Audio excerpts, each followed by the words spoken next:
بسم الله الرحمن الرحيم، والصلاة والسلام على أشرف المرسلين سيدنا محمد. النهاردة يا شباب مش هنتكلم على موضوع تقني. النهاردة عايزين نتكلم عن العشر الأواخر وليلة القدر. ليلة القدر أعظم فرصة في حياتك. تخيل إن في ليلة واحدة لو اغتنمتها ذنوبك كلها هتتغفر، ودعواتك كلها هتستجاب، وحياتك تتغير بالكامل. عارف يعني إيه دعواتك كلها تستجاب؟ يعني لو أنت بتدعي إنك تتجوز هتتجوز، لو أنت بتدعي برزق هترزق، لو أنت بتدعي إنك تبعد عن ذنب معين هتبعد عن ذنب معين. طب إيه اللي يميز الليلة دي عن باقي الليالي؟ ربنا سبحانه وتعالى قال في القرآن: ليلة القدر خير من ألف شهر. يعني عبادة ليلة واحدة تساوي أكتر من 83 سنة عبادة. يعني 83 سنة أنت ما بتعملش حاجة، إن أنت بتعبد ربنا، بتصلي وبتصوم وبتدعي، كل ده بس. طبعا مفيش حد أساسا بيدعي ربنا أو بيعبد ربنا ال 24 ساعة. طب تخيل يا عم اللي أنت بتدعي ربنا بس، أو مثلا بتطيع ربنا 8 ساعات بس. تعال نقول تخيل هي 8 ساعات، عارف هتوصل لقد إيه؟ أكتر من 250 سنة عبادة. يعني يعني عمرك وعمر عيالك وعمر أحفادك وعمر أحفاد عيالك. يعني لو انت استغفرت مرة كأنك استغفرت طول العمر ده. تخيل لو انت دعيت دعوة كأنك قاعد تدعيها كل الوقت ده. لو صليت ركعة كأنك صليت طول ده في الأجر. انت متخيل؟ وامتى ليلة امتى ليلة القدر؟ النبي صلى الله عليه وسلم قال: تحروا ليلة القدر في العشر الأواخر من رمضان. يعني ايه؟ يعني الليله دي مش معروف ميعادها. الناس اللي ما بتروحش الجامع غير يوم 27، ليله 27. ده انتوا كده مش وحش، انت عملت حاجه كويسه. انت عارف ان انت عارف في الاخر ان مالكش غير ربنا، هو اللي هيحقق لك اللي انت عايزه، وهي رحله. بس هي ملهاش ميعاد معين. هي من العشر الاواخر، وهي ليله فرديه، وتريه. يعني ليله 21 23 25 27 29 برضه ما راحش الايام دي. بس انت الفكره بس في يعني شباب، في ليله القدر والعشر الاواخر انت ربنا ممكن يغفر لك في اخر نص ساعه من رمضان.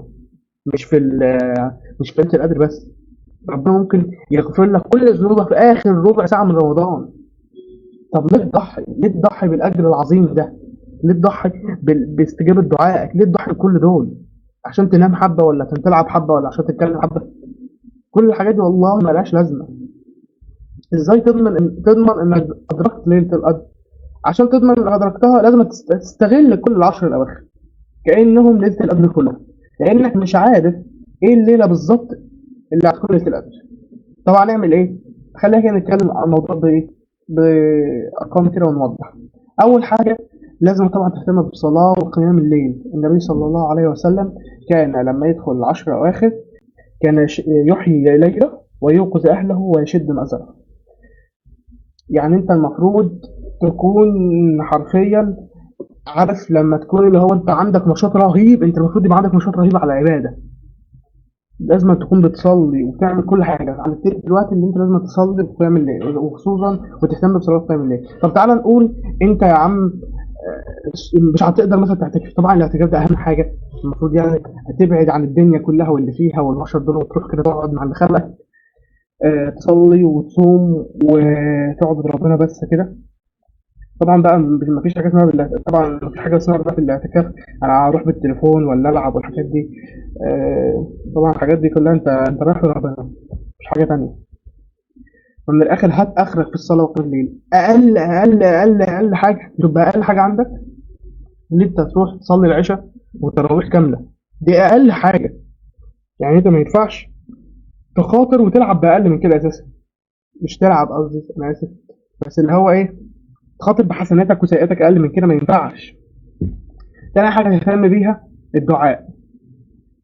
السيدة عائشة رضي الله عنها سألت النبي صلى الله عليه وسلم: لو أردت ليلة القدر أقول إيه؟ قال لها: اللهم إنك عفو تحب العفو فاعف عني. يعني أنت لازم تكون الأيام دي الدعاء ده على لسانك طول الوقت، تقوله 100 200 300 مرة في اليوم. يعني أهم حاجة تطلبها من ربنا في الليلة دي هي العفو والمغفرة. تخيل تطلع من رمضان ذنوبك وقعت وتطلع إنسان جديد، بس حسناتك لسه معاك. أنت متخيل؟ أنت بتسأل ربنا العفو والمغفرة، يغفر لك كل سيئاتك اللي أنت عملتها. وتسأل بقى ربنا عن كل حاجة أنت عايزها، تدعي ربنا بكل اللي أنت عايزه، عايز رزق واسع، عايز تكون صالح، عايز تكون كويس، عايز ربنا يرزقك بالحلال، عايز بيت جديد، عايز زواج صالح، عايز حسن الخاتمة والجنة، اللهم اجعلنا من أهل الجنة. لازم تركز وتسأل ربنا. الدعاء في الليلة دي عظيم عظيم عظيم. تخيل دعاء كده من اللي انت بتقولهم كل دول يستجاب او كلهم يستجاب. ثالث حاجة عايزين نهتم بيها الاستغفار والتوبة. التوبة يعني انت ما تبقاش رايح تصلي العشر الاواخر عشان اللي هو نزوة روحية ايمانية، اللي هو انا هصلي بس 10 الاواخر ومش هصلي تاني، او انا هصلي 10 الاواخر ورا ربنا عشان يستجيب ده، يا رب اغفر لي الذنب ده وانا ناوي اعمله تاني. اهم حاجة من شروط التوبة الصدق في التوبة، وانك مش عايز ترجع للذنب تاني، اللي انت يا رب انا جاي لك يا رب بقلبي وانا مش عايز اعمل الذنب تاني، انا مش عايز اعمل الذنب ده تاني. دي اهم حاجة. ما انت لو انت ما فيش حاجه اسمها توبه وانت حاطط في قلبك ان انت هتعمل الذنب كمان بعد رمضان ولا بعد العيد، ما فيش حاجه اسمها كده. انت كده بالصدق مع ربنا، وتدعي ربنا ان هو يغفر لك ذنوبك وان هو يبعدك عن الذنب، يقويك عليه. رابع حاجه القران، كلام ربنا هو اعظم حاجه في الليله دي اكيد. الليله اللي نزل فيها القران، فازاي يعني على عادي كده من غير ما تمسك مصحف؟ ازاي؟ عيب والله، عيب.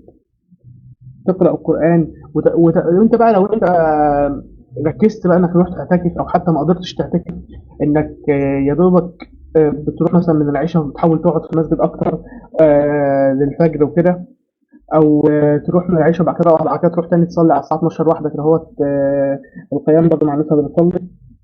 انت اساسا لو انت بتصلي ركعتين وبتقرا صفحه او بتقرا حبه، انت ممكن تختم القران مرتين اساسا ثلاثه في اخر بس فتره.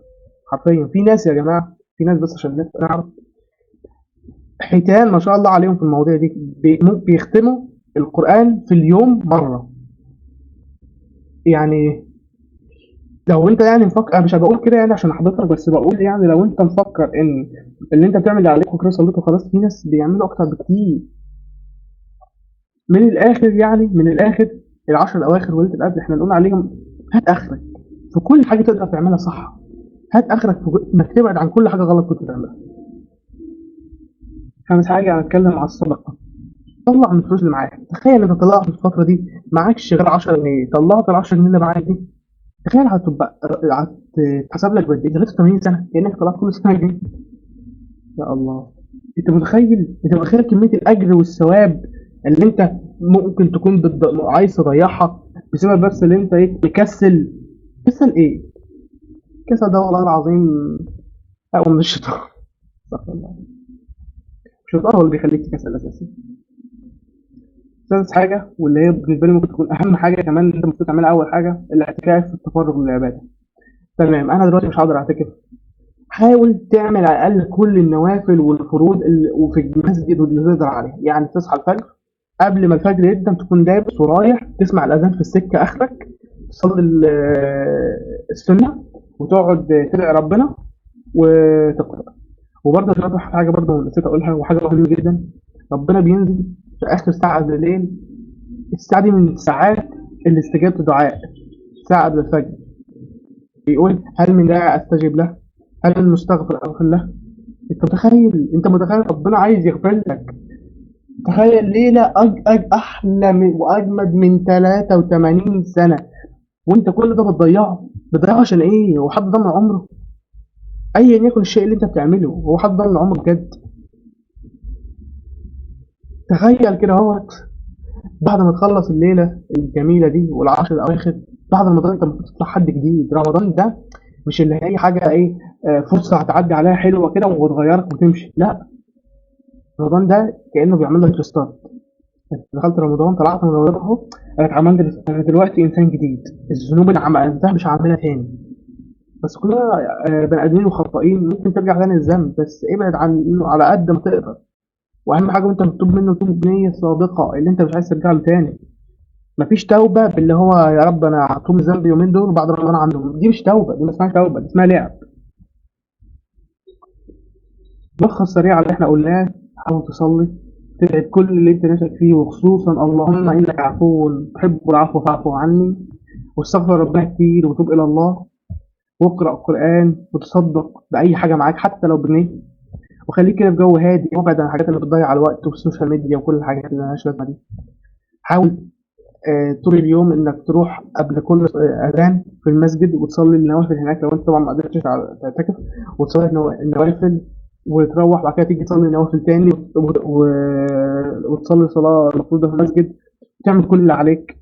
ما تفكرش في حاجة، ما تخليش دماغك تقول لك يا عم انت عملت دي يا عادي، هات اخرك. حرفيا انا والله نفسي كنت اكتب على الشاشه هات اخرك، ممكن اكتبها في التايتل بتاع العنوان، بس هات اخرك بس.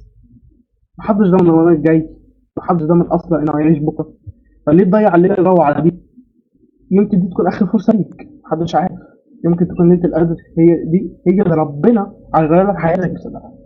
خلي ليله حياتك تتغير كلها بسبب ان انت قعدت في الليله دي تسجد لربنا وتشكر ربنا وتعبد ربنا. ما تنسوناش من صلاح دعائكم، والسلام عليكم ورحمه الله وبركاته.